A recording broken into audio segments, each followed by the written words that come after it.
Welcome back, everybody. Here are some voices you haven't heard in a long time because, life happens and that's confusing and being an adult is hard. My name is Matt Waters. I'm joined by Mike Thomas. Allegedly, we podcast and write for a site called The Real World. Mike, any thoughts on that rumor? No, that website no longer exists. Oh, okay. So if I went to entertherealworld.com, I wouldn't see an article called 2017 Rewatch, The Office Company Picnic, aka When the Office Should Have Ended, by Mike Thomas. I don't know, it's such a, trite idea for an article. I'm sure that you're just getting confused with someplace else. It's so, 4 years ago. Really, everyone's talking about the 2009 finale of The Office. Come on. It is the last time I remember, being really enthusiastic about The Office, to be fair. Because it was the perfect end to the show. It was. We've been away for a while. Since then, hopefully you've read some of the things that we wrote about Game of Thrones and The Defenders, and maybe you listened to the podcasts I did with Ben Phillips, or the other podcast I did with Ben Phillips. But we're back, and we talked about doing True Detective, but we're going to have to postpone that for a while. So instead, we're going to bring you sort of a remix of what we did for the 1 year anniversary. We are tentatively calling this Pick Your Poison, wherein each time I will pick a film that Mike has not seen, Mike will pick a film I have not seen. We will watch both, and then we will give you our thoughts. We decided that's a fun idea, and we'll find out now. So I picked The Spectacular Now for Mike Thomas to watch, which we'll be talking about in however long it takes to talk about his film. But we're going to start off by talking about Nightcrawler, which I'm surprised I hadn't seen, quite frankly, as I owned it on DVD for coming up on 2 years, I think, but had not watched it. So I guess we're going to start off with Nightcrawler, directed by Dan Gilroy. It's a film where Jake Gyllenhaal is a creepy dude who becomes a kind of... I don't know the term for them. When I first heard about this film, I heard he was like a paparazzo, and then it was like, oh, no, he films people who've been in horrible accidents and been murdered and stuff. Yeah, it's super good. I don't know why I didn't watch it until now, but there we have it. But Mike, you chose this film. In theory, that means you have some kind of feelings about it. So do you want to talk about it a little bit? Yes, I think this film... it's not this amazing film. It's not this classic film that will, this is not the Odyssey. In 10,000 years we will still not be talking about it. Okay, 7,000 years. What rough take, right? I don't know how long they are. 10,000 years, yep.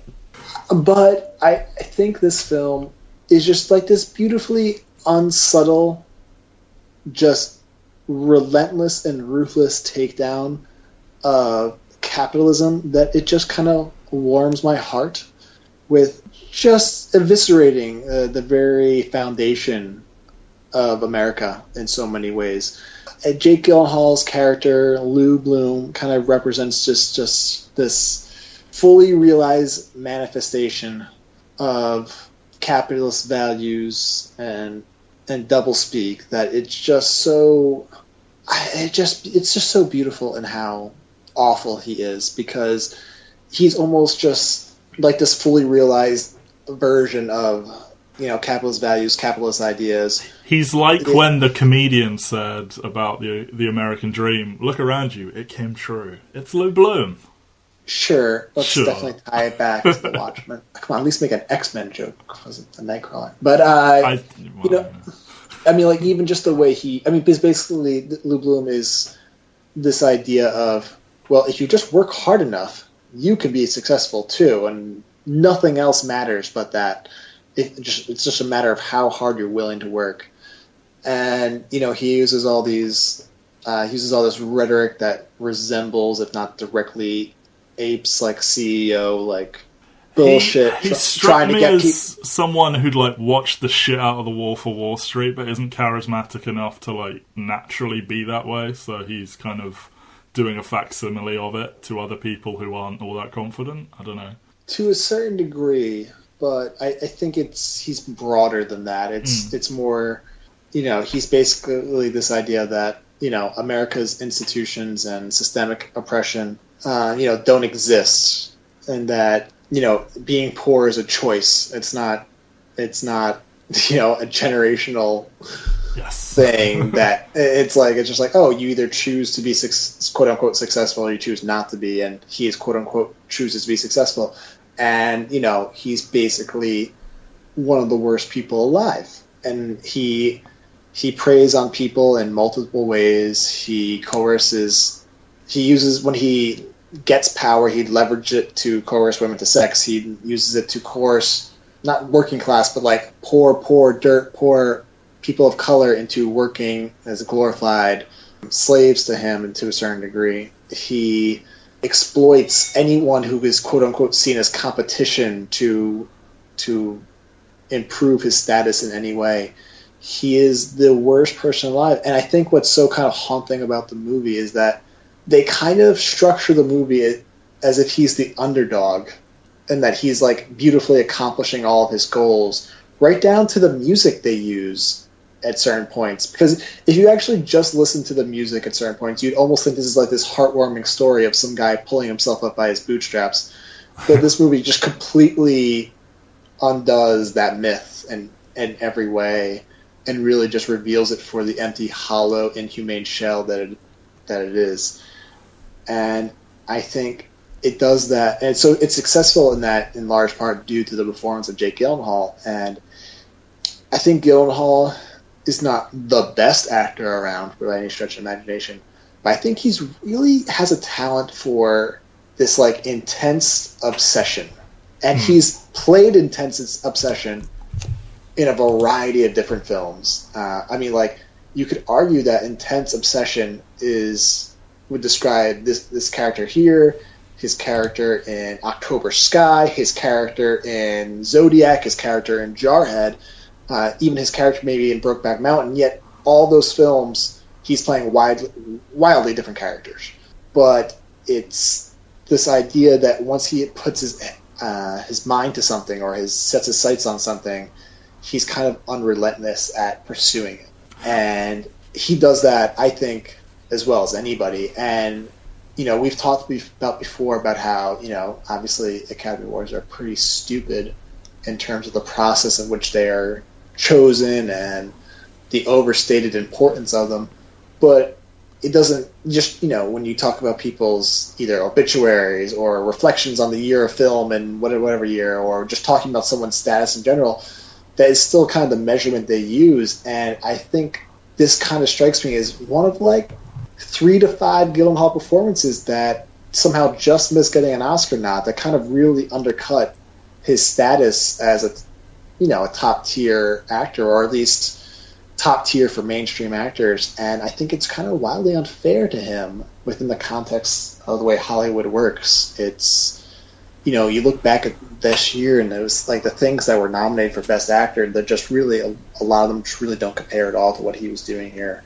It's just a very strong piece of acting from him, and with a film that had a message that I guess I was probably overly sympathetic to, but I think anyone, should check out. What would you say is like the Gyllenhaal role? Because he's obviously a very highly respected actor. Like, he's A-list. You put him in a film, it's like, oh, okay, good cast. But I guess it's Hurt Locker. It's not Hurt Locker because he's not in that. I guess it's Jarhead because that's like the big headlining one. But I don't love Jarhead. I don't know. Did anyone? I mean, like, Jarhead came and went and made no impression. I feel a lot of his films did that. I haven't seen that film since the theater. I should clarify. But when I saw that, I'm like, well, give him the Oscar right now. Like, it's not going to be better than that this year. And he didn't even get nominated. And I kind of had a similar reaction to this one when I saw it in the theater, and I hadn't seen it in the theater since then, until now, that is. And again, I'm looking at the list right now for that year, and while I didn't see Theory of Everything, I know how mediocre Eddie Redmayne is. I really loved Michael Keaton in Birdman, and I wouldn't have had a problem with him winning for it, but I'd probably put Gyllenhaal above it. Benedict Cumberbatch, Imitation Game, just very cliche, trite, prestige, biopic. Nothing really wrong with the performance, but nothing special. I didn't see American Sniper, Bradley Cooper, although just the fact that Bradley Cooper, 3-time Oscar nominee, is kind American dream came true, Mike. Yeah, it's not quite as bad as Jonah Hill, 2-time Oscar nominee, but, still a little confusing. What was his other one? Jonah Hill? Yeah. Wolf of Wall Street and Moneyball. Oh, of course. And Steve Carell and Foxcatcher, which, I mean, the issue with that right there is that he's probably not the lead, and it's the third best performance in the movie. That film is so weird. If way that all got arranged. If someone wanted to just readily dismiss his performance as terrible, especially in his first few scenes where he seemed wildly uncomfortable, I wouldn't have a problem with that. So the idea that Jake Gyllenhaal once again will miss out on another notch in the belt, perhaps, I don't know a better way of phrasing it in this context. He didn't get nominated for Southpaw, did he? No, but fuck Kirk Suter, he's a douchebag. So I don't. And there are just so many things where it could have gone the other way. Rendition was not the film that America wanted about torture in 2007, so no one really cared about that. Brothers was not the melodramatic film people wanted in 2009 for whatever reason, so no one, we're not talking about, bona fide classics that should have, without a doubt, led to awards and things like that, but given how arbitrary what does lead to awards, you could easily see him getting nominated for really upwards of 5 to 7 things just based on the year. Zodiac, no one got nominated for Zodiac for acting. That seems suspicious. That just is an odd thing to do. I wasn't a particularly big fan of Prisoners, but that was a film that easily could have taken off one year and been a big thing. Same with I haven't seen End of Watch, but I know a lot of people love that. I hate that film. Everyone loves it. Source Code was kind of a really cool genre exercise. That could take, these, you never know what's going to take off and lead to an actor randomly getting a nomination here or there. You know what I'm saying? And it just doesn't happen for him, and it's odd. Yeah. I don't think it's some conspiracy. It's not like I'm saying this is the greatest actor alive. This isn't no. It's more just it's weird how things have not bounced his way time and time again. It definitely is. When it easily could have. And I think with this and Jarhead are the two glaring examples. I'm just how is this guy not nominated? I think he just... it's literally a one-man show in the sense that he's in every single scene. Yeah. And the 2-hour film flies by. Yeah. I was going to say, to bring it back to Nightcrawler, I don't know if this is his definitive best role, but I don't know if I've seen him much better in anything than he is in this. For what is considered a very sort of handsome, charming, charismatic man, he is thoroughly creepy in this the whole way through. He's very good at intensity, whether positive or negative, and just seeing him as this sort of slick back hair creepy creep show who just sort of follows people around. Well, he doesn't follow people around, but when he's standing behind. Is it Bill Paxton? He stands behind while he's on the phone, and he just listens in on his entire phone call, and then just goes and sort of steals his scoop with the footage or whatever. Anyway, just this sort of unseen dude. I honestly thought at the beginning, based on how it was starting, he's going to start committing his own crimes in order to get what he wants or whatever. But instead, it was. Well, he does in a way. Yeah, he sort of stages them a bit, but I thought he was going to murder people. He's breaking the law at several points in the film. The scene where he moves a photo on the fridge so that it's a more haunting visual, and then he goes as far as to move a body, and then that final scene. My God, that was incredibly tense. The whole setup to that sort of them filming this diner. Waiting for the police to show up. I could feel myself physically affected by that, sort of on edge, waiting for whatever was going to happen. Yeah, it's tremendously well shot. Something about it didn't fully connect with me. It's like, do you ever get a thing where you're watching a film and you're like, I know this is good, but it's just not grabbing me? I kind of got that a bit. That just immediately sounds like a negative opinion as I say it out loud, but I thought it was technically really, really well made. Jake Gyllenhaal's phenomenal. I actually would have liked for them to have harped a bit more on some of the he talks about it at the beginning, just sort of the job market and that kind of thing, and how it's sort of created this world where it's hard for him to get ahead. I kind of wanted them to do a little bit more of that, but I guess that never fully goes away. I just remember some of the stuff they were talking about in the first sort of scene or two, I wish they'd taken a little bit further. And instead they focused a bit more on him being a big old creep show. But yeah, and there's some plot contrivance, just as he's put to his, the quote-unquote hero's lowest moment, which is where he gets scooped by Bill Paxton on something big halfway through the film, when it seems like everything's finally going his way. Then he gets his revenge on Bill Paxton, and then he just stumbles upon like this ridiculous crime scene just as it's happening.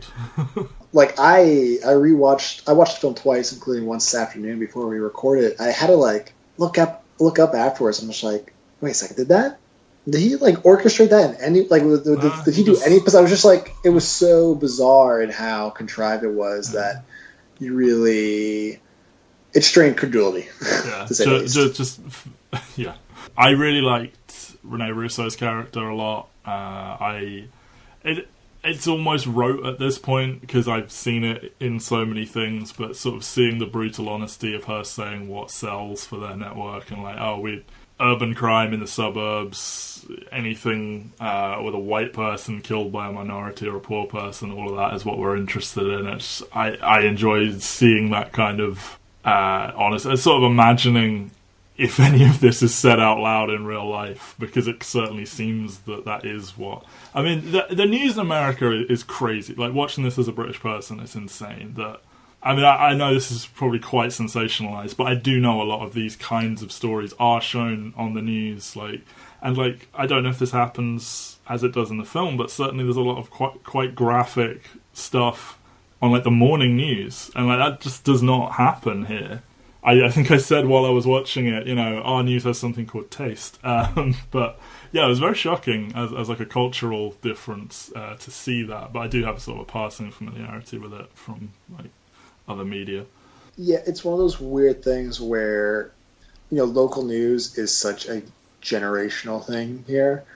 Where I can't remember last time I watched local news. Probably not since like my grandmother was alive and she had 5 channels and I had to stay there some nights. Like it was the idea of turning on local news for anything right now. I mean, kind of just it would never even cross my mind. But I think it depends on what part of the country you are in, probably your socioeconomic status to a certain extent, how old you are. So it's skewed. How they structure their local news is skewed in a very, very certain way to keep what demographics they have left, essentially. Yeah, and just seeing this incredibly overproduced stuff and packaging it and selling it as an ongoing story and discouraging certain elements from being mentioned and saying, hit that line again, hit it again, that kind of, like, seeing all that is kind of crazy. And like how, now that everyone gets their news like on their phone or through fucking Facebook or whatever, that is what they're forced to turn to, these over-sensationalized stories of like, you're in danger, watch. It's fascinating. I would say, I'm sure in the advent of the social media age, it's heightened, but that's pretty much been the stereotype of American local news for quite a while. Yeah. I don't know. I'm not sure if this is exactly the process of which video footage is acquired by local news. It almost kind of reminded me of Up in the Air, the George Clooney film. Yeah. Where it's like, I don't know if this job actually exists, but I can kind of... It's not really about the literalness of the job, although it very, very well could exist. It's more just... I think it's more... I guess it's more the metaphor of it. It's more about what it's saying about culture than what it's actually literally describing. I think that's why it's effective. Yeah, for sure. And I enjoyed a lot of those scenes, sort of the stuff in the newsroom. Anyone who has a passing familiarity with Matt Waters' internet presence knows I am a huge fan of that show, The Newsroom, that everyone else enjoys telling me sucks. You're not going to bait me, it's fine. It doesn't matter. We're all entitled to our own opinions. I like it. Anyway, so I liked all of that stuff. I don't know. I don't know. Something... I think because, as you said, he's sort of almost set up as the hero, but right from the word go, you don't support him because he's stealing, gets caught stealing, and jumps the security guard, and you don't even see how that works out.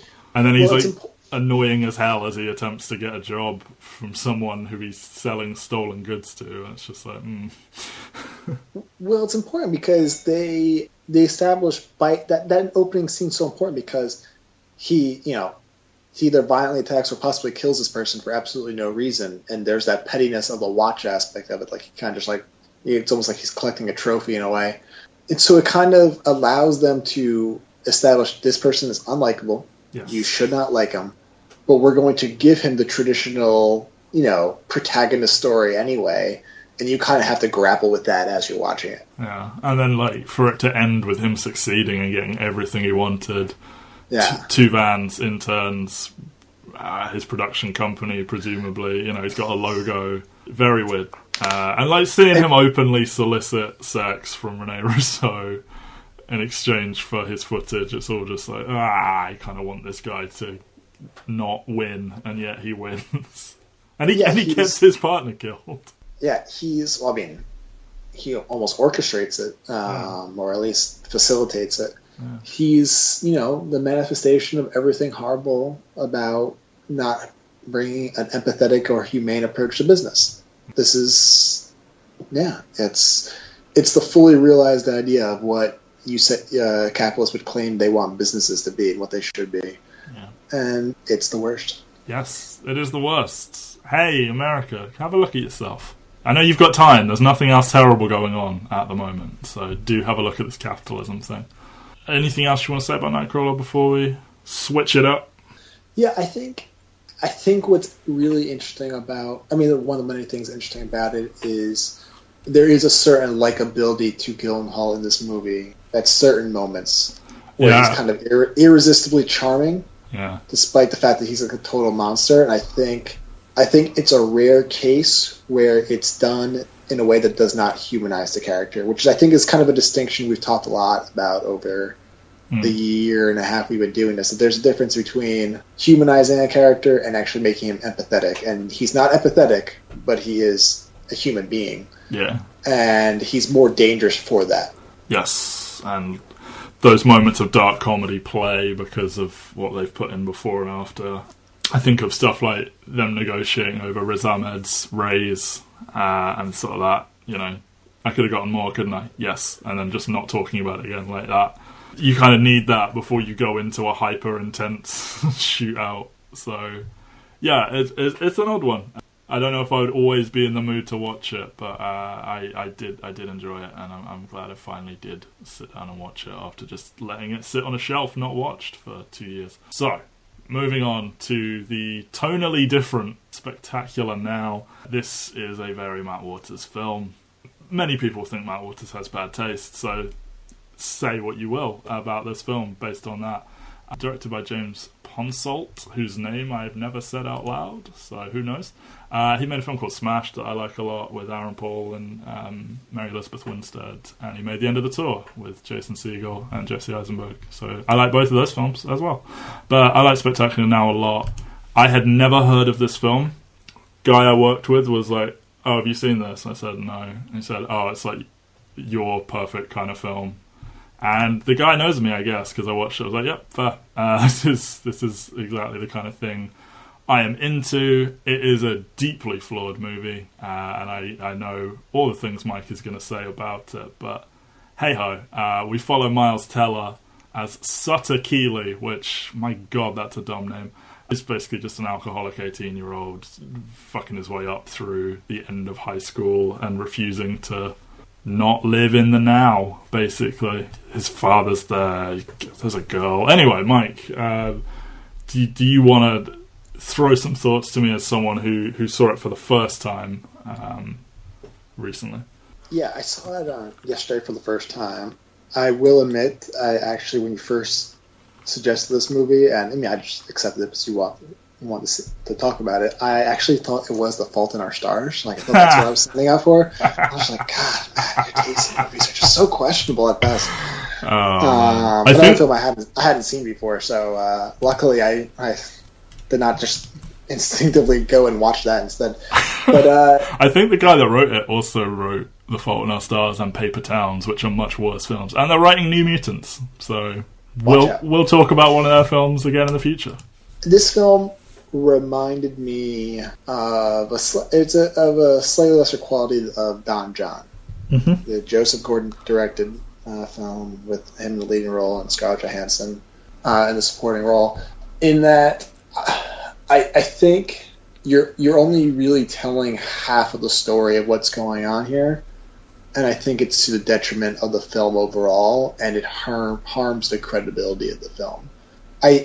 I think there's nothing wrong with telling the story of an 18-year-old dude who doesn't think he deserves love because he hasn't really experienced, the kind of unconditional love that a supportive family gives you, and as a result is a bit of a fuck up and is making, less than ideal or desirable choices in his life, especially in regards to his, job status, future, all women, things like that. And they tell that story mostly through the relationship with a woman. And, because the woman's story, in this case in particular, almost literally, Shailene Woodley's story is almost literally told and not shown at times. In a particularly egregious moment with the background of her father, she kind of feels like just an object in the story for the story of Suitor, whatever the fuck his name is. And, there's nothing wrong with narrowing your focus of the story. And, it's not like this movie... And, Shailene Woodley is a talented actress. She humanized the character. The movie doesn't treat her necessarily... doesn't, objectify her in quite that way. But it's more... She's just really there to serve the story of Miles Teller. And I don't think that's fair to Miles Teller's character or her character. I think it almost makes him seem more of a douchebag, that it makes him seem more of a predator, as opposed to the fact that, two people come together at weird points in their life and, they're probably not, even if they feel right for each other in that particular moment, they're probably all kinds of wrong for each other for multiple reasons. And it's both makes perfect sense and it's both ends perfectly inexplicable.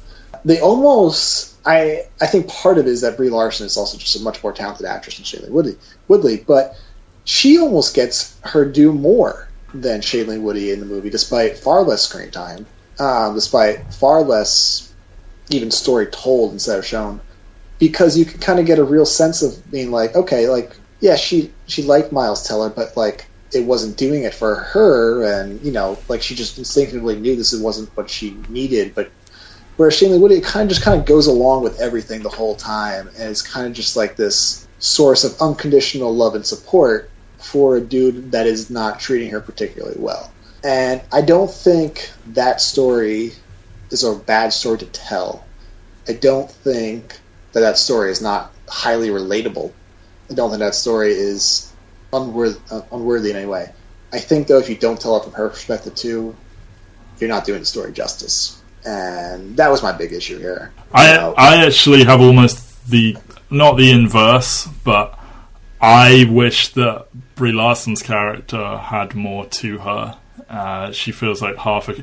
Shailene Woodley, she kind of appears from nowhere, literally, and sort of comes and goes as the story pleases, but it feels like she is at least a fully functional person. Cassidy, Brie Larson, she doesn't feel like an actual human in some ways. And I don't know if it's just me being coloured by, knowing what a good actress Brie Larson is and wishing there was more of her. But to me, that was the more egregious of the two. Well, I would disagree in this sense. One is her story is purposely obfuscated by the fact that we see it through his memory of her as much as seeing her in the present. Sure. And I think that's important for, one, the story. And two, I think her scenes where she does exist in the present, though, are far more nuanced in her reaction to Miles Teller. There's less of a sense that she exists to solve his problems or to give him the exact comfort that he needs in a given moment. And as a result, I feel like she has more agency as a human being. She's more complex as a human being. And you're right in the sense that we only really get half of her, but I feel like that other half exists somewhere. I feel like we barely get a part of the Amy character by Shailene Woodley. We mostly just get her through the lens of how can she help this broken boy. And I think that it's just aiming so low when you don't need to. I kind of see it as everyone in this is a point of reference to show who Sutter is. I really, yes, and I really like at the end when he's, doing his cheesy, writing his statement for college or whatever. It gives you that montage of all these characters in the film, of his boss, of his teacher, of Amy, of Cassidy. I thought that was really powerful. Because it is a good ensemble. Miles Teller absolutely dominates the screen time. But I just think I agree with you, but I don't know. I give it a bit more of a pass. I think you're absolutely right with Don John. I think where that film kind of unilaterally says he was in the wrong and now he's right, whereas she stays in the wrong forever and she's a caricature almost. I think that film would have benefited from more Scarlett Johansson. I think it's not as bad here, but I do agree that I even independently of you wrote that down. I wish there was more to this character, but we had different characters. But then I also wrote down, however, it is a 90-minute film, and in a world where every film is way too long, I kind of am grateful that it's a bit shorter. I don't know, maybe this is the kind of film that should be longer, and the huge action films should be shorter. I don't know. Well, one, possibly. Two, I think your pushback on Don John is good, because I think Don John really undermines its message by the way it chooses to largely not give context to who Scarlett Johansson character is. Whereas this film's message is really just, hey, this boy is broken. He didn't have enough love in his life, and he's really broken. Quick, before we go on, I wanted to address the alcoholism. This is not teenager who likes to party too much alcohol. This is straight up you're in your mid-50s, and as soon as the clock strikes 4, it's okay to bust out, the booze and cut some lime slices and throw it in there because it's okay after 4 o'clock. That's the kind of level of alcoholism here. Yeah, he's not partying. He's just. And he is partying too, but it's more that's not the level. That's not the type of alcoholism we're dealing with here. I don't doubt. In fact, I know for a fact that level of alcoholism exists among teenagers. That is such a serious level of alcoholism for an 18-year-old. Yeah. It's almost bizarre how kind of casually it's implemented here. To the point where the fact that that's not even dealt with head on is kind of odd, because it is such a serious level of not midlife crisis alcoholism. It is not teenager alcoholism at all. This is clearly a guy. He's the type of alcoholism where he can't function sober anymore. I'm surprised Amy doesn't give him more shit for it. I know Cassidy does, which I guess you're right after all. I guess she is more of a person and Amy's more passive. But yeah, I think it all just goes part and parcel with just, this is a guy that, the title is his philosophy. He is only about right now. He wants to just have fun. He does not want to think about tomorrow, let alone next week or next year or the next decade. And just he is a person who is depriving himself of certain things, and he's self-destructive. And I think it all just is one big mess where I just think it's because Sutter is broadly a good person. He tries to help people. Yes, and because he genuinely wants people to stand up for themselves and celebrate themselves. See, I disagree on a couple of points. One, I want to quickly address one more thing, just because we might not talk about it more. But I think the scene at the graduation where Brie Larson says, "You will always be my favorite ex-boyfriend," was delivered with such warmth and depth. And I'm just that perfectly encapsulates how much more of a human being she was than Shailene Woodley in this movie. Sure. Where it's this girl exists outside of this boy, and it's she has enough perspective on what's going on, and if anything, maybe it's for an 18-year-old high school kid, it's possibly a little too wise for her years. It's more of a I would hazard a guess mid to late 20s type of revelation. But anyway, I just wanted to quickly tie that up.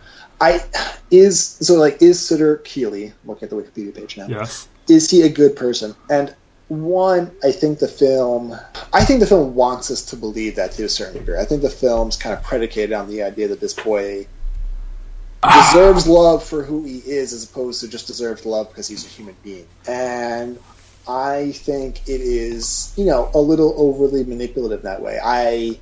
For instance, just in an early scene where he's trying to explain the breakup with Brie Larson, and this is and this is kind of a perfect moment for describing how flawed of having the single-minded focus through him is because he kind of blames the breakup on this misunderstanding where he was alone in the car in the woods with a girl in order to give his buddy a chance to hook up with another girl. Yeah.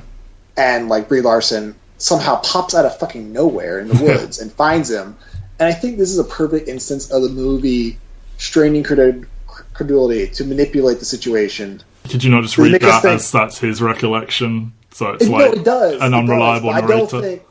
I do think so, but I don't know if the movie ever fully tackles that as much as they need to. Well, I think you should imply that, like, obviously they had far more foundational issues. But my point is that Soderkili is clearly the idiot 18-year-old who would cheat on his girlfriend because he lives for the now. So to construct this scenario where, even though we know as the audience that misunderstanding isn't the reason why they broke up, we should be forced to confront the fact that this is a guy who would clearly cheat on his girlfriend. Yeah, I mean, like, he goes to her house when he's got something going with Amy. He, like, ditches Amy to go talk to Cassidy for a second. Like, that all happens. And those aren't, unforgivable offenses. And to a certain extent, I think a lot of guys can probably relate to a lot of the things he's feeling in this movie. Yeah.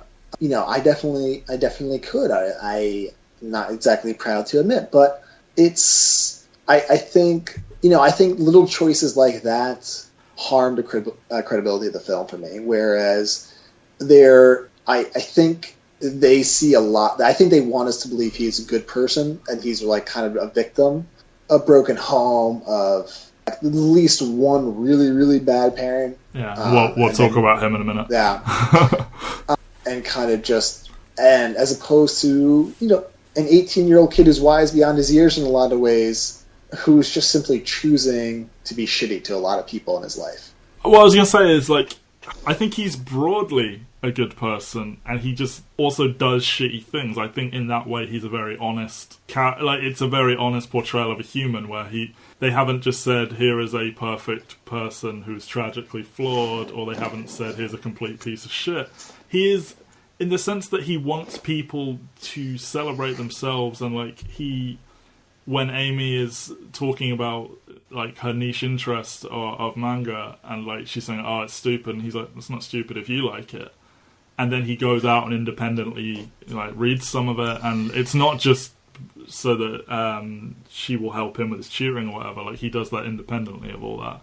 And he wants his friend to be able to, like, get girls. And I think he is the kind of person where, like, he will frequently do really shitty things, but I think fundamentally he wants people to, like, celebrate who they are, and like, he wants everyone to be having a good time, because that's all he's about, is having a good time. So it's both good and bad in that, like, in one sense he is a force of positivity and self-esteem, and he wants everyone to get along and have a good time. And, like, even when Marcus comes to confront him and is like, what's going on with you and Cassidy, he then, I mean, you can read it as he's, like, weaseling his way out of a beatdown, but he, like, is bigging up this guy that is his sort of romantic rival, in his mind stole his girlfriend, as it were. Yeah, I just think in those certain ways he is a good person, and, like, you get these stories that his mother tells at the end when they're having the big emotional final moment, where she talks about all these things that he did as a child that were just incredibly warm and nice. But then it's offset by this, that he won't allow himself the full experience, as it were, that, like, he's so relentlessly committed to this idea of living in the now that, like, he fucks it up for himself. Like, I do like the way that they sort of assess this philosophy of his, and how he will agree to a thing in a moment, not remember it because he drinks too much, but then he'll just stick with it and commit to it anyway, just to, like, I don't know if it's, like, to save face, or if he just is just going with the flow, as it were, but, like he says he'll go to prom with her, he doesn't remember it, he clearly doesn't want to go to prom with her, but then he's like, no, fuck it, let's go to prom, and it's all good there, and, like, he clearly doesn't agree to move to Philly with her, but he also doesn't tell her that he's not going to, and then he, like a dick, just leaves her there. And I think the best way they do it is with Kyle Chandler, who plays his dad, and Carl Chandler, like, I am a Friday Night Lights guy. Carl Chandler is one of the most underrated actors out there, in my opinion. I think he crushes it here with this, like, pitiable, shitty human character who is nothing but a walking cautionary tale of the ghost of Sutter's future. Like, this is his philosophy lived forward to its apex, of this guy that agrees, he's like, hey, son, come visit me, and then when he shows up, he doesn't remember he agreed to it, who ditches his son to go bang his girlfriend and then forgets that he told his son to meet him somewhere, who drinks constantly, who asks his son to pay for the drinks that he is pounding. Just everything about him is just, it's as an adult, and I love what they do with that. I mean, because he's like naively hero worshipping and defending his father. And it's very clear that, like, he's got it wrong there. And I think they almost went too heavy-handed with that. But for him to then, meet Carl Chandler, I thought that entire extended scene was really, really well played. You addressed a lot there. So sorry, my bad. Yeah, no, it's okay. What I'm just saying is that I'm not going to directly address how... Sure. I think, to me, what the issue is that this film... I think on one hand, yes... Miles Teller in this is, he is a person who does shitty things, but he doesn't do shitty things all the time. The film is just so aggressive in trying to, like, hammer that into us that it clearly wants us to think of him as this, like, good person, as opposed to just kind of naturally being like, here is a human being. Like, it is a little over the top in its addressing of that. And, I'll point to a film that only came out this year, so I won't be too specific with it, but it's from Landline, and, one of the main characters there, does a dishonest thing repeatedly throughout the film, and when that person is called out for it on the end, it's like, I did a shitty thing, but I don't do only shitty things. Like, I'm not only that shitty thing. And I think, that film kind of really earned that moment by just kind of portraying this human making mistakes, as opposed to constantly like, ooh, look at the good deed of the week he did today. He helped his 18-year-old friend get laid by telling him exactly what a girl needs to hear to get, like, I just, like, it's like this weird thing where his acts of, like, generosity are just so hammered home. It's like you hear, like, the latest scandal celebrity guy, and so it's like, oh, but look at all the charity work he did. They're not a bad person. But I don't think he, like, revels in these things he does. And I think the film just kind of has a warped sense of what it means to actually be a good person. And I'm okay with him not being a good person. Yeah. I'm not okay with the film trying to make us think he's a good person. And I think they really do themselves a disservice there. And I think and that makes it all the more frustrating that, the Amy character, who, by the way, it should be noted, we haven't talked a ton about, despite her having the second most screen time, kind of just goes for everything he is. And, like, yes, we understand that, basically he is kind of he represents everything that she doesn't have in her life, like, but it's so extreme whenever it's like, oh, he lives for them now in every way possible. She has to do a fucking paper route so her mom can pay for the jobs. Like, it's just like, okay, yes, like, he is the ultimate selfish person, she is the ultimate selfless person, but both are destructive. It's like, all right, let's calm down a little bit here. We don't, and once again, if you don't actually show that to us instead of just telling us that happens, it doesn't mean as much. And it really hammers home that idea that, oh, instead of these being, my point is, the story should have been two messed up people from broken homes kind of just ending up next to each other at the right moment in time and it feeling right, as opposed to, this one dude who kind of needs redemption in a certain sense. I like that it kind of ends, like, he shows up at her college, and in my head, she isn't, like, overjoyed to see him, and maybe she is like, hey, fuck off, sir. Maybe not in that extreme a way, but I do like that it doesn't fully reward everything that he did. No, it's a strong end for the film. I think it would have been even stronger if we didn't have to guess so much at what Amy's life has been like, or rely entirely what we're told and what we're guessing, as opposed to him, where we kind of get to see it all and kind of like we understand why he showed up at that moment and why he thought that was the right thing to do, and why this was a big moment for him. We can really only guess how she feels about it, and I don't think that's fair to the movie. I don't think it's fair to his character either.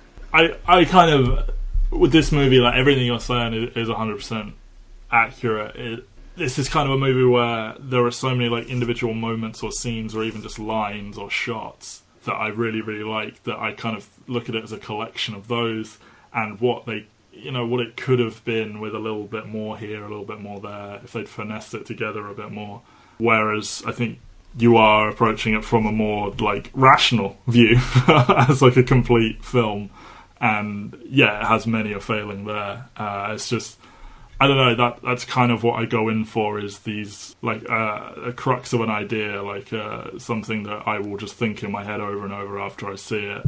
And I think this film has a lot of those sort of, sometimes poignant, sometimes dumb, but in a fun way, moments. So this is memorable to me for those reasons. Like, I really like all the scenes with him and the teacher, and there's that one line at the end where he's asking him, "Are you happy?" And he goes, "Are you?" And like the teacher just does not have an answer for him, and it's just so like, I don't know, like when you talked earlier about him being like wise beyond his years almost, like he is oddly like observant of humanity. But I don't know, yeah, like I said, I think I'm sort of, this is a series of scenes and lines for me that I really like, and I just overlook those giant flaws it has. Yeah, and not to keep hammering this point home, but I keep thinking back on the Shailene Woodley character, and it's just like I said, I think you can very reasonably interpret it as she kind of just becomes up for everything, because that's never how she's been able to live her life. Yeah, but it's never quite explained why this objectively beautiful high school girl is, like in a she's all that situation, like. Like she doesn't even have the glasses and the ponytail. And, like suddenly, like I said, it's not that it's impossible to believe that she's suddenly just up for sex and, yeah, that was a bit odd. Drinking booze and, that she had I know there's not a lot there to do in Oklahoma, but like it's odd. It does, those moments feel so casually done that it, to me, would only work once again if these were two people, and she's barely registers as a human being. I think just because it skips over a lot of time, because it ostensibly takes place over several months. Yes, I think that sort of can hurt it a bit. Yes, it's very odd. I remember I paused it a couple times, and I think like they're at graduation, like at the halfway point in the film, and it feels like, wait, what? Like, it seems like we have a lot more story to tell, but like, wait, so I guess he graduated. I guess he did pass that math test. What? And wait, he's working on his college essay in June? Well, he started working on it earlier. I see. Yeah, I think the movie kind of wants to mess around with time to a certain degree that they don't, and they don't really establish the rules for it.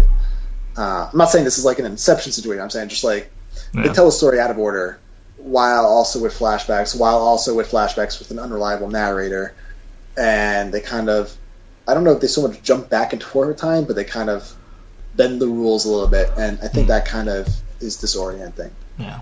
Still, what might have been. Yeah, I mean, I think there's a lot here. Yeah. There's a lot here.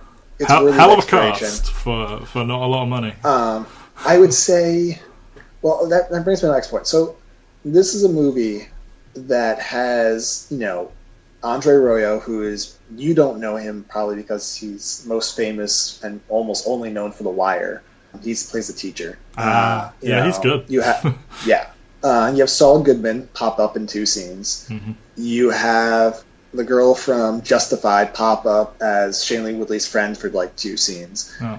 Mary Elizabeth Winstead, obviously a very good actress. Yeah. Kyle Chandler, I think I read he's only on set for 3 days, and you can see it. He's barely in the movie, even though it's a very impactful sequence. Yeah. He can do anything, that man. He can be so nice and so horrible. Jennifer Jason Leigh and Brie Larson, they don't get a ton of screen time, but I think they really nail it when they're there. I mean, that's kind of the story of every supporting character. Yeah. I remember two watching leads. this thing that, like, it was like a Hollywood Roundtable, and I think it was the director of, is it The Room or Room that Brie Larson was in? Right, Room. Yeah. And she was talking about how she was sick of seeing Brie Larson as, like, a girlfriend or a sister or a best friend in a film, and I was like, is she talking about this movie? But, yeah. Yeah, what's actually it's funny is that I actually only think of her as a lead, Yeah. just because I think. But I also when I was looking up on my very cool Microsoft Word document where I've tracked every film that I've watched. Fuck. I noticed that I always forget how many things I had seen her in before she was a lead actress. But yes, and for people questioning the wisdom of that, if it wasn't for that, I would not know that Marcus, played by Dayo Okeniyi, was in the most recent Terminator movie, and you really can't put a price on the fun of discovering that. So that I can verify that. That is true. Oh, God. So please do not question the wisdom of the Microsoft Word document. And the Hunger Games. For 13 apparently. years. 13 years. 2005. Our two leads. Yeah. My case, Miles Teller. I love Miles Teller. That's it. Right, let's... No, go on. I don't know if it's just the way she's written, and I haven't seen a lot of her work, I'll admit. Shailene Woodley is not great here. I don't like her, and I don't know why I don't like her. Like, generally. She seems like an actress I should like. Yeah, but no. When I looked her up, though, I forget, she hasn't done a whole lot. Yeah, And from, those some Divergent brief, films didn't take off. That she was going to be Mary real Jane, bad. and that never happened. Yeah, although she might be thankful for that in some ways. Anyway, she's not great in this movie. She's not bad. No. She doesn't get a lot to do, unfortunately, despite all the screen time. And she mostly just gets to kind of stare admiringly at Miles Teller, which is a tough role for anyone to pull off. As we all do. It's a tough role for anyone to pull off. As we all do. Handsome Miles Teller. Because Miles Teller is just an unlikable persona. He has an unlikable persona. I don't know whether this person is likable in real life. I don't particularly care. I don't think it's particularly relevant. I don't think he conveys much in the way of... He does not convey a quality that requires empathy from the viewer. He looks like someone who need to be punched in the face a lot more. He physically looks like someone who's been punched in the face a lot, which I think might be messing with my head with that a little bit. So well, he was in that really serious car crash where he almost died, so... Okay, fair play. He's got scars all over his neck and chin. Okay. Yeah. I rescind my comment about his face. Okay. He's charismatic as hell. He's like, if Shia LaBeouf hadn't become an insane person. He's not uncharismatic. He's not... I don't know if he's a protagonist, and I feel like Hollywood is trying to figure out if he is or not. I think he is a best friend. I think he's better suited for supporting roles. Yeah. I don't watch his work and think, well, I need... there's a reason why, his most famous role... he was completely outshone by J.K. Simmons. Well, who isn't? I know, but there's it's not a good thing to be the lead actor and get completely outshone by the supporting actor. I've watched half of War Dogs, and that movie's really, really bad. So I feel bad about judging him for that. But he's really not good in it. He's really not good in Fantastic Four, and half of that movie is not an abomination. Only the second half of that movie is a complete abomination. Agreed. It's a very weird movie. It is. It's so weird. It's weird more than it's bad. It's pretty bad, though. But it's weird more than it's bad. He's good in that awkward moment. He has a supporting role in the Divergent movies. I only saw the first one. I barely registered him as being in the movie. It's... I guess part of it is that I just don't know what he's good at besides being unlikable. He's funny and charming. Is he, though? Yeah. Is he actually charming? Yes. I don't find anything about him charming. Well, you're not, clearly sexually attracted to Miles Teller like I am, Mike, so I don't know what to tell you. Yeah, but it's... So I would say, actually, given the fact that I was not entirely impressed with either person in this movie, I think that almost speaks to the quality of the movie, that I did kind of find the movie very interesting, despite, him being the main character. In a sense, there was still enough going on there. I was like, oh wow, this movie gave me a lot to think about. I really liked breaking it down. I thought about a lot of what I was going to say before we aired. Normally I just make it up on the fly. But, I'm still not ready to get on the Miles Teller train. At least not quite as much as you are. There are 3 actors I follow everywhere: Jesse Eisenberg, Michael B. Jordan, and Miles Teller. And that has led me into one out of 3 ain't bad. 1 out of 3 ain't bad. Yeah, and those choices have led me to some bad places. Holy Rollers is the worst film I've ever seen. And yeah, I've seen 21 and Over. I've seen Fantastic Four. And, bad times. But hey, no, just this is like a very Matt film. It's indie as fuck. Like that final song is so me. It's got Miles Teller in it. It's melodramatic boy drama. Like that's what I like to watch. And I recognise that's bullshit and we need less films about men being fundamentally shitty. But hey, I liked what I liked. Do I get credit for not immediately just tearing into it for that? You kind of did tear into it, but okay. I know, but not like I could have just like gone really hard, leaned in really hard on that. Oh, you can spin anything that way, Mike. Well, maybe it's because there's just way too many movies about shitty white dudes being shitty. This hurt me a little bit. I'm going to go to bed and cry now, because Mike was mean about a film I like. While I'm doing that, I'll also start thinking about our next Pick Your Poison. The name, the branding, it's all catching on. So I'm going to make you watch Bunny and the Bull, which you haven't heard of. No one does it happen to take place near your hometown, or... No. It's a British film. Okay, so it's all close by then. Yeah, it's all one town. And you're going to make me watch Patterson, and I don't know what that is either. So, we have 2 films that I guarantee are linked in no way, other than neither of us have a fucking clue what they're about. Well, mine takes place in New Jersey, and yours takes place in England, and those 2 geographic locations are the same size. Shit. And... Anyway, so yeah, we're going to do that. Go to entertherealworld.com. Read stuff. We have done a lot since last we podcasted. There's Game of Thrones stuff, which, do you care anymore? I mean, there's not going to be any for another year and a half, 2 years, so maybe you do. Go read that. We wrote about The Defenders. Me and Ben have podcasted. Mike wrote about The Office. It never ends. I reviewed a shitty animated Batman film that's like, I don't like completely savaging a film, but I did for that one because I want my money back. Yeah, there you go. Listen to all that. Go to our various pages, soundcloud.com/Mike and Matt, Enter the Real World. Tell people. Maybe we'll be back soon. Who knows? Life's hard, guys. Acting like I'm rapping, it's that Joaquin Phoenix face with flow. Flow is in the microwave, call it Michael Tyson flow. Killing is a dirty job, Michael Myers, Michael Rowe. Bring it back like Michael Fox, see how far them Michaels go. I feel like a Michael crying, writing with a microphone.